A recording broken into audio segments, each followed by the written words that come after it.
Bismillahirrahmanirrahim. Assalamualaikum, salam sejahtera, apa khabar semua? Pada sesi kali ini, jom pasak sejarah bersama dengan Cikgu untuk bab 9 tingkatan 5 iaitu Malaysia dalam kerjasama antarabangsa. Untuk sesi pada kali ini adalah tajuk terakhir dalam bab 9 ni, di mana kita akan sentuh fokus kita pada sesi kali ini ialah mengenai cabaran masa depan.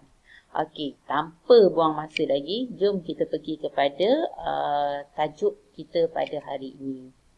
Pertama, kita fokus dulu tentang globalisasi. Apa globalisasi ni?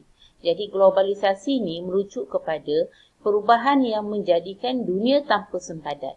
Sebab apa kita kata dunia tanpa sempadan ni? Sebab pada waktu ni berlakunya kepesatan perkembangan teknologi maklumat.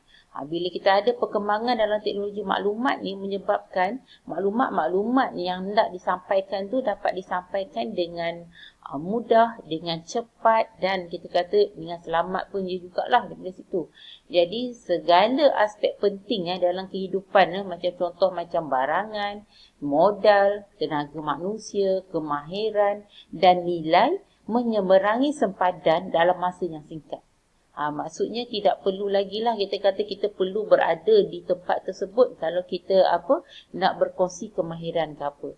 Dengan adanya teknologi maklumat yang dah moden sekarang ni, kita boleh melalui Skype ke, kita boleh melalui video conference ke apa. Jadi kita dah boleh berhubung dengan orang luar. Jadi perubahan inilah yang dikaitkan dengan kemajuan teknologi khususnya dalam teknologi maklumat dan juga komunikasi. Tapi kalau kita menyentuh mengenai globalisasi ni, ada dua pandangan lah tentang globalisasi ni. Satu yang berfaedah dan satu lagi tidak berfaedah. Yang berfaedah ni dianggap sebagai globalisasi ni menjadi kunci kepada pembangunan ekonomi dunia pada masa depan. Bermaksud kalau kita pandai kita menggunakan globalisasi ni dengan betul, kita menggunakan perkembangan teknologi maklumat ni dengan betul, maka kita boleh membawa kepada pembangunan ekonomi dunia. Sebuah negara tu juga dia boleh membangun, dia boleh maju dengan menggunakan kemajuan teknologi dengan cara yang betul. Kalau kita kata yang tidak berfaedah pula ialah dia telah meningkatkan jurang bandar dengan kawasan luar bandar dan juga dengan negara maju dengan membangun. Selain daripada tu, kita boleh lihat jugalah globalisasi ni juga akan menyebabkan kita kata peluang pekerjaan tu akan jadi kurang. Ini kita kata menyekat peluang pekerjaan. Malah akan merendahkan taraf hidup dan menghindar perkembangan sosial. Jadi itu yang kita kata pandangan sama ada berfaedah ataupun tidak berfaedah. Jadi bila kita sebut tentang globalisasi, jadi kita akan tengoklah mengenai teknologi maklumat dan komunikasi ataupun ICT. Okey, untuk ICT ni peralatan teknologi baru yang kita pakai untuk menjadi penghubung kita kata antara manusia dengan sesama manusia dan juga antara negara ni dalam masa yang singkat kita kata ialah dengan adanya komputer, internet, telefon mudah alih dan kos pengangkutan yang semakin murah sekarang menyebabkanlah itulah yang kita kata tadi pemakin hubungan antara manusia dengan manusia dan juga antara negara juga. Dan ICT ni merujuk kepada kaedah ataupun peralatan yang membolehkan proses komunikasi ni berlaku. Dia berlaku ni kalau kita tengok ni sebab bila diguna ICT ni akan berlaku dengan pantas, mudah dan berkesan tanpa mengira sempadan. Maksud macam cikgu cakap tadilah, kalau tanpa mengira sempadan ni kita duduk di mana saja kita boleh berhubung dengan orang tersebut. Kita boleh buat meeting dengan orang tersebut, mesyuarat dengan orang tersebut. So tiada masalah kat situ disebabkan perkembangan teknologi yang kita ada.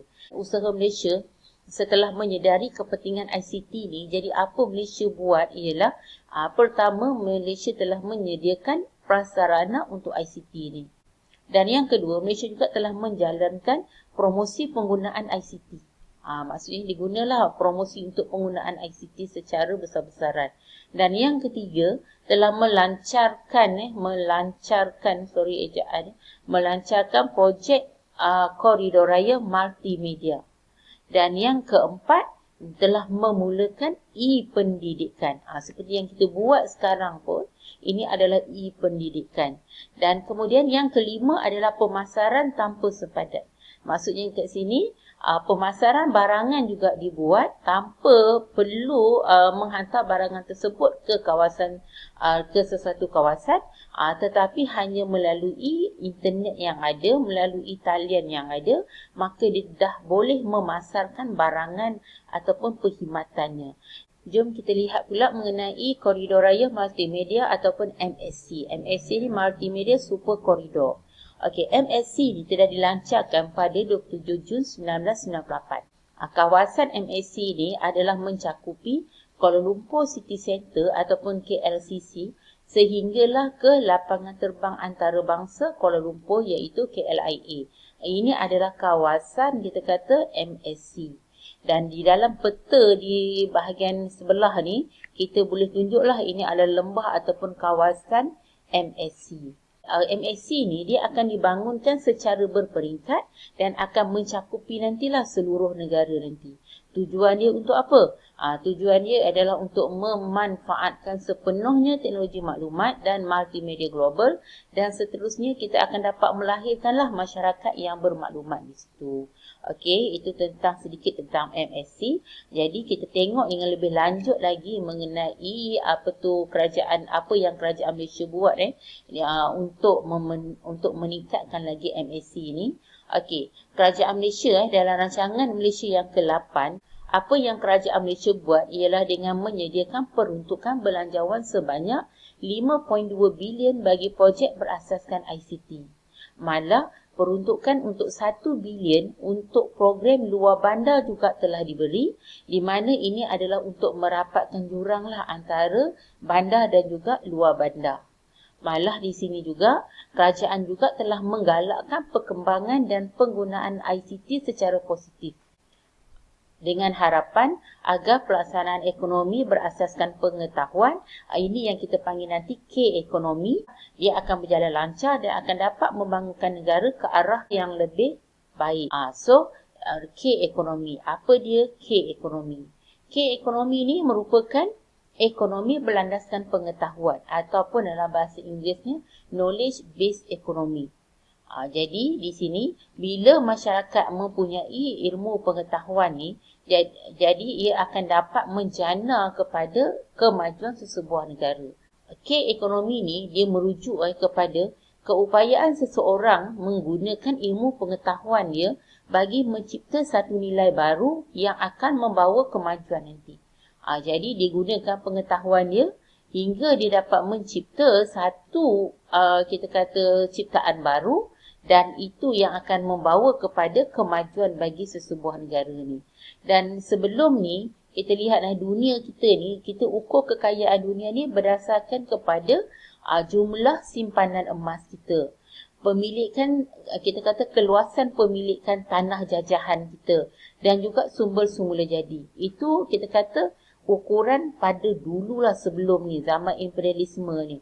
Tapi kemudiannya pengukuran ni kita tengok beralih, kekayaan ni dah beralih dah kepada apa? Pengeluaran barang pertanian dan barang industri. Ini kita tengok apabila berlakunya revolusi perindustrian dan revolusi pertanian ni. Dan kemudian waktu sekarang ni, era globalisasi ni, moden ni sekarang kita lihat K-ekonomi ni pula yang memainkan peranan penting dan dia mampu untuk bersaing di dalam meningkatkan mutu pengeluaran dan perkhidmatan yang disediakan. Jadi kita boleh lihatlah kayu pengukur dia. Kalau dulu berdasarkan kepada apa? Keluasan tanah jajahan. Kemudiannya berdasarkan kepada keluaran barangan pertanian maupun perindustrian. So sekarang ni berdasarkan kepada apa? K-ekonomi tu. Iaitu apa? Ekonomi yang berlandaskan pengetahuan. Teknologi dan industri berasaskan ilmu pengetahuan juga merupakan penggerak utamalah dalam kita sekarang ni nak menjana keuntungan untuk kita nak memajukan perniagaan kita, kita nak buka peluang pekerjaan dan juga untuk perkongsian pintar. Jadi sumber yang paling berharga dalam era ini ialah modal intelek dan juga pekerja yang berpengetahuan. Ini dua sumber yang penting ni yang pada sekarang ni yang amat berharga. Kalau modal intelek ni apa? Modal intelek ni kita kata yang boleh dihasilkan melalui kekayaan ilmu pengetahuan dan semangat daya saing yang tinggi. Bermaksud kalau kita ada ilmu pengetahuan dan kita ada semangat daya saing yang tinggi, secara tidak langsung kita akan dapat, kita kata, untuk mencipta sesuatu benda yang baru. Manakala untuk tenaga kerja berpengetahuan ni amat diperlukanlah untuk membangunkan apa? Industri berasaskan pengetahuan. Jadi, inovasi ni merupakan kunci utamalah untuk menentukan kejayaan K ekonomi ni. Sebab apa? Sebab melalui K ekonomi ni kita lihat nanti, maka kita akan buatlah pelbagai penyelidikan dan pembangunan ataupun kita kenali sebagai apa? R&D. Daripada R&D yang dibuat dekat sinilah, inilah yang akhirnya nanti akan membawa kepada berlakunya inovasi. Malah kerajaan Malaysia sebenarnya telah menyediakan pelbagai peruntukan yang besarlah untuk R&D ni, di mana Malaysia sekarang ni memang menggalakkanlah untuk ciptaan-ciptaan baru, rakyat dia mencuba untuk ciptaan baru dan juga untuk pendaftaran paten. Ini sekarang kalau kita lihat sekarang kita dah mula berasaskan kepada apa? Modal intelek dan juga pekerja yang berpengetahuan. Jadi itu K ekonomi. Jom kita tengok pula tentang K masyarakat. K masyarakat ni ialah knowledge society. Dia merujuk kepada masyarakat yang sentiasa membaiki dan memperbaiki diri untuk ilmu pengetahuan agar terus dapat bersaing. Ini selarilah dengan konsep pembelajaran sepanjang hayat. So, kita pernah biasa dengar kan pembelajaran sepanjang hayat apa kan?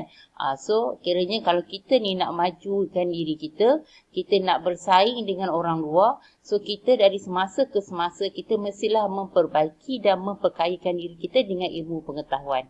Kan? So, maksudnya di sinilah kita dapat melahirkan masyarakat yang berilmu pengetahuan. Dan prasarana untuk pertumbuhan K masyarakat ni telah dibangunkan dengan secekapnya lah, terutamanya dalam bidang pendidikan. Contoh apa yang kerajaan buat dalam membangunkan prasarana untuk pertumbuhan K masyarakat ni, ialah yang pertamanya ialah ditubuhkan sekolah wawasan. Di mana sekolah wawasan ni adalah untuk memupuk perpaduan melalui interaksi murid pelbagai kaum yang berdaya saing.